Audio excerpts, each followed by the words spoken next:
Hey guys, welcome back to Let's Play Breath of Death. Now, the reason we're starting in a battle with some of the same enemies we've already seen is simply because I built up enough experience so that now I should, although I'm not going to, get 2 levels. I wanted to get one for them and one for Sarah. Unfortunately, I'm not going to get the one for Sarah, but I'll just cut to next time she levels up. I do want to fill out some of the extra battles in this area, some of the ones that are left on my gauge, before taking on the boss, mainly to learn this. Now we have an option for Dem for either attack stance or defensive stance. Now, as you can see, it basically, gives 50% to one and halves the other. Now, I guess defensive stance would be useful if you're building a magically based Dem, and I did, and I used it, and I ended up avoiding using this tech because even if I built him up as a magical user, his physical attacks were still doing more damage, so I ended up using them anyway, or using a Unite tech. So I'm going to stick with attack stance, and I would recommend you do as well. As I've said before, the defensive stats aren't as useful as the offensive stats, so definitely want to go with that. Yeah, so I got 11 battles left. Let's see here. She's going to level up next battle, and then Lita will level up after that. I'll cut out some of the battles between now and when Lita levels up, because it's just me doing the same thing over and over again. Now, Sarah, she has an option of, again, defensive stats or magic and agility, which is just way too good to pass up. So let's do that, and I'll see you in a moment. And after that battle, Lita leveled up. So now we have another option, Blind. And unlike Seal, which if I didn't mention it before was in the last episode there, I believe it seals magical commands, kind of like Silence any other game. I really don't know because I'm never sure if it actually works or not. Probably because I jammed the button through all of the battle dialogue too fast, but I've never found it particularly useful. Just like Blind, actually. So again, you have the option of 80% single targeting or 40% all targeting. It really doesn't matter. I'm not particularly worried about that. Let's see, I got 5 battles left. I won't level up in 5 battles, so I'll just clear all those out, and then we can move on. Okay, we're back. Now, I gave the rifle that I picked up there before to Lita, so she'll have some more physical attack power for the upcoming something or other. The presence of a terrifying dragon. A dead dragon with 3 heads. That's badass! I want one of those. I want like that's a pet. Though it would probably eat the other things living in my house, from, children to people to other pets. Still worth it, I think. Dragons are awesome. Anyway, enough blabbling on, or whatever the word is. I can't think. Anyway, I want to use Battle Cry to raise everyone's attack power, and then I want to use a Unite command, Relic. This increases Lita's attack power by 100%, doubles her attack power. That is awesome. Plus an additional 25. I take a little bit of damage, I'm not worried. And I also want to use attack stance with Dem, ups his attack by 50. Plus the 25, so that's 75 for him, 125 for Lita, and use research to boost your magic by 50. Yeah, take a look at that. 1,000 damage. That is nuts. He only has 5,500. This guy's going to be dead before I get a chance to use all of this power I've buffed up to. And he's only done 60 damage. Not worried about that. Yeah, so now I do 224 damage times 3. Nearly 775 damage. That's awesome. With that, I want to use Freeze Blast to lower your agility. And I want to use Sniper Shot again. There we go. I probably won't even need to heal in this fight. How much HP do you have left? By the time I get around to hitting you again, that'll be more than enough damage. So let's use Hailstorm now. And another Sniper Shot. And he's gone. Not all that challenging with the right setup. Learning attack stance is probably a big, well, not a big reason why I got through that so quickly and so easily, but I was kind of lucky he didn't focus down on one target. If he does that, you're in a little bit of trouble. And here we get an option of HP or MP. Half as much MP, but he really needs the MP, so I'm going to give him that.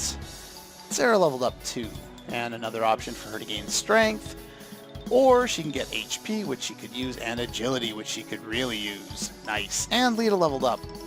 She can either get 30 magic or 20 magic and 30 will. Now, normally I don't care about the defensive stats, but considering this is 20 more points into stats in general, I think I can go with the additional defense as well.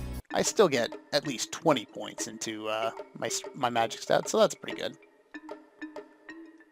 Dim and Sarah gain 10 relationship points. Okay. And we should stop at the town, regroup, and find out about the area, because as soon as we get to a new town, we have to go to the inn, or the bar, or somewhere. Anyway, let's, I got enough MP right now. I should be fine. Nothing over here, just empty area. Though this is the point in the game where the difficulty decides to spike. Not exactly yet, but you can run into one enemy that's basically a mini-boss at this point, just wandering around the world map randomly. So, and also golems and a lot of other enemies coming up in the next area have a lot of defense, so we want to make sure we're prepared for that. So I'm going to use Hailstorm and just attack. And as you can see, I had 2 people attack him, and I was supposed to do 130 plus 120, which should have easily been able to do 240, but no, he's got quite a bit of defense, which is really going to become a big pain in the ass in the upcoming area. Alright, so there's no extra dungeons around here that we can go to, just blank areas, and lots of orcs. That's great. Yeah, these guys are pretty powerful. I can't use a Unite tech and a normal attack to take these guys out at this point, which is kind of unfortunate. It looks like I should be able to. Actually, you know what? I'm going to try anyway. Use that one and use lightning. Yeah. Unfortunately, Lita's lightning is reduced a little bit, and they're going to beat the crap out of me for it. As you can see, they all have 19 HP left, so let's just use a normal attack and a normal attack.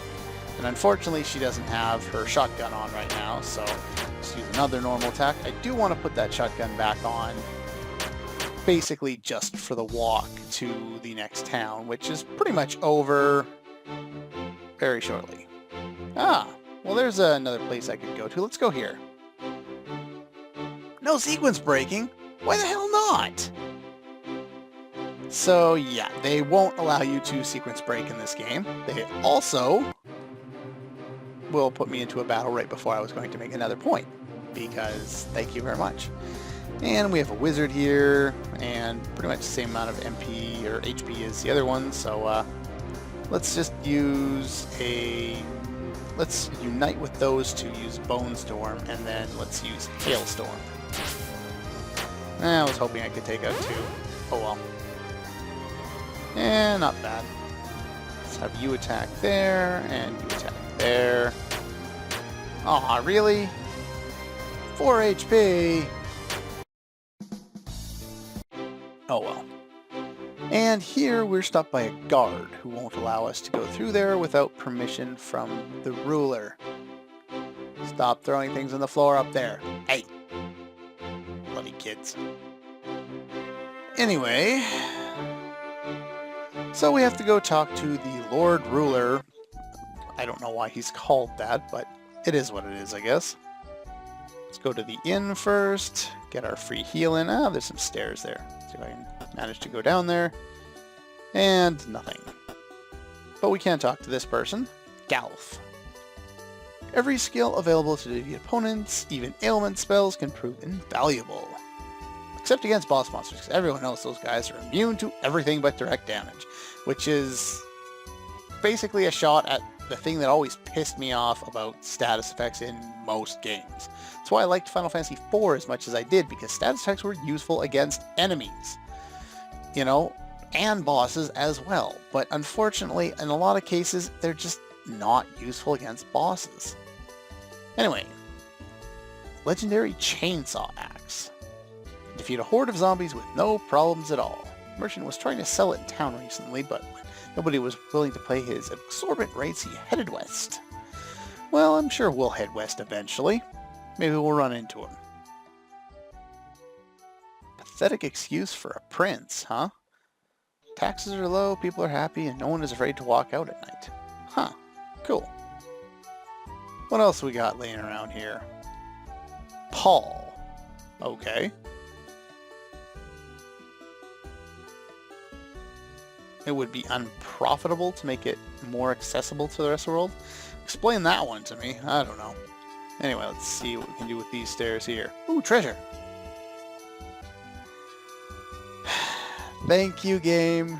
Always bring a smile to my face. What if there's something important in there, like a bazooka of ultimate destruction? Yeah, they won't allow you to open that chest either. Let's see, we got one more person to talk to. So expensive, but the monsters around town are so powerful, you can't go and hunt for them, for gold without facing certain doom. Yeah, why not?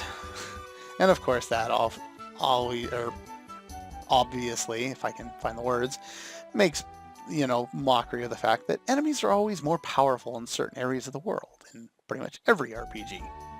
Which is kind of why, you know, games where enemies level up with you make a lot of sense. And while there's a lot of things that don't make sense in Final Fantasy VIII, that is one of the things that really did. Now, we can buy some new equipment here, including the cute classes for 18,000 gold, which is a lot of gold. And gear for a character we don't have that's worth 60,000. Now, we can't even afford this one, and the cute classes are a good choice, but we have some weapons to buy too. And the giant sword for Dem will obviously be among them. But I think this one's a little more worthwhile, the Merlin staff, because, well, it adds some more MP and it adds more magic stat to the mage, when in the next area I'm not really going to be using what's her name's Lita's magic stat as much, and this raises her magic stat. It doesn't raise her physical damage, otherwise I'd probably prefer it instead, but I'm just going to buy those two and the Bloody Axe, which I'm sure tells you who I'm going to be recruiting in the next area. However, he comes with a crap weapon, and this is cheap as bones for a weapon considering the other two, so buy one of those, and one of those. I don't have enough for the other one, but I'll get that on my way out of the next area. So let's just equip new sword. And let's equip the new staff. A little better. And that's pretty much all we can do right now. So, from here we move on to the castle. Prince Eric. Oh, I wonder who we're about to recruit. The former prince, perhaps. Threw him in jail. Ever since he's been thrown in jail, he hasn't been around. Huh. Really? You don't say. Somehow, yeah. At least Dem knows what he's talking about some of the time. Anyway, here's the castle with some kind of creepy music. Perhaps your prince is in another... Game, what are you doing? Well, there's a pool here, which you can't do anything with, and trees and bushes around the side, which, again, you can't do anything with. Well, there's some stairs there. Let's talk to this guy first. Stay a while and listen. You guys should at least get that if you watched my other Let's Play. Watch your step. Anyway, let's talk to this one. Neutral area. All acts of hostility are prohibited. Violate this rule and the guards reserve the right to it. Wait, what? Anyway, let's move over here. One more person to talk to. Go for the eyes. You don't have eyes. You're a skeleton. All the guards are, actually. Hey! The look-at door. Purely ornamental. No function whatsoever. But I can see stairs. well, you can't actually do anything with those stairs. As far as I know, you can never do anything with them, and the same issue exists over here. So we get left with one option, if I can manage to get to the stairs. Soldier. Barrel. Barrel. That game was not very good. Anyway, let's talk to the ruler. Welcome to the castle town of Motherbound. How can I be of assistance? Oh, we'd like to visit the ruins, of course. But of course, I'd be happy to let you seize them! Hey, wait, what? And that's the entire transition. That's all we get. Oh, well, let's talk to this guy, since this is obviously who we need to talk to. And, of course, he has a French accent, because why the hell not? Anyway, this is Prince Eric, zombie heir to the throne. But of course, the love for throwing people in the dungeon, even the prince. Brains. Yeah, he does that from time to time in his dialogue. That's his little shtick, in addition to being French. Enough about the prince. Let me kiss the beautiful lips of the fair mademoiselle. And, of course, Lita is creeped out by the... He's a zombie. You can't really tell, but he's a zombie. So we got a skeleton, ghost, a vampire, and, spoiling 2 seconds later, a zombie. We bought equipment for him. We're pretty sure that we can recruit him into our party.